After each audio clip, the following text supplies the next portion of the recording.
The crash out from the left is ongoing, my friends. Democratic Congresswoman LaMonica McIver, involved in the breaking and entering at an ICE facility in Newark, New Jersey a few weeks back, has now been charged with assaulting, impeding, and interfering with law enforcement during that confrontation at the facility. And as you might expect, the left is crashing out over this. There is hair pulling. There is claims that a red line has somehow been crossed. But I have to ask, how can they not see that their reaction, their warnings of, you better not charge her for her crimes because she's a congresswoman, is practically dripping with irony? No one is above the law. No one is above the law. Nobody is above the law.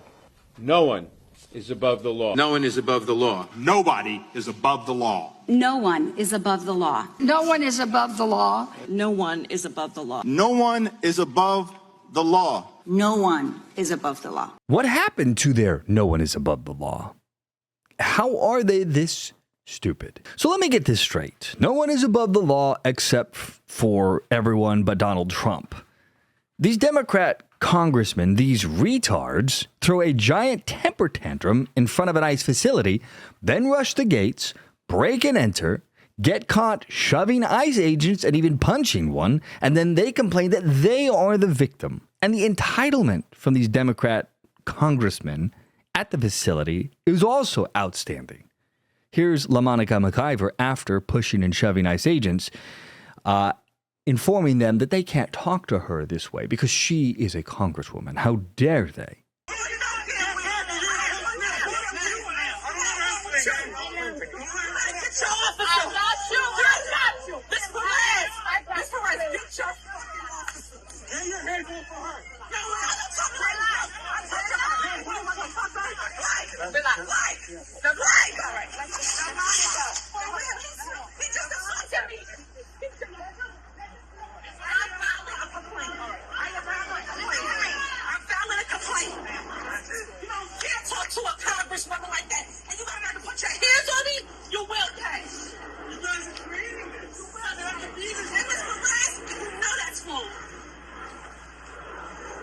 I mean, what an entitled douchebag. Imagine having to spend time with that person. Man, I mean, you can clearly see her pushing. And then at the end of this clip, she even throws a punch. I mean, however weak it might be, it's still a punch. That's still assault. Trust me, you tried to do this with any police officer anywhere in the country and see how quickly you get thrown in jail. And yet, for the Democrat Party, that's no big deal. No one is above the law except for them. They're the special party. It is so out of touch, so tone deaf. It's hilariously bad. The Democrats' response to all of this is a mixture of defiance. They're in denial. They're accusing the Trump administration of political persecution for enforcing the law. Same thing that they said about the corrupt criminal judge who is now facing charges. Now, McIver, she's calling the charges against her purely political, arguing that they are mischaracterizing and distorting her actions of shoving and punching officers. And she's claiming that all of this is meant to criminalize and deter legislative oversight. And then, of course, there is the doofus Minority House Leader Hakeem Jeffries, the man who likes to cry a lot, and other Democratic leaders who are framing all of this as an attack against you and me, the American people. And they're vowing to respond vigorously, claiming that the evil dictator Orange Man Bad has crossed a red line by charging the sitting congresswoman. But after 8 years of never-ending attempts to charge a sitting president and to impeach, and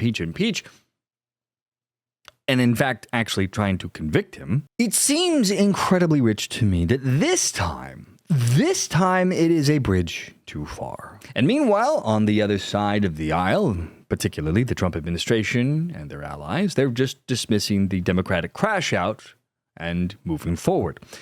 DHS Secretary Kristi Noem is declaring that any person, regardless of political party, will face prosecution for assaulting law enforcement, and emphasized her constitutional obligation to protect federal agents, framing McIver's actions as a clear violation. And Republicans at the same time are now pushing a resolution to strip McIver, Watson, Coleman, and Menendez, all of the three that were there, of their committee assignments. And then when you couple this with the criminal prosecutions that are ongoing of corrupt judges at the same time, it is becoming clear that wanton criminal behavior by elected officials and those in the seats of power are no longer going to be gotten away with, or at least unchallenged. The toleration of corruption may very well be taking a hit.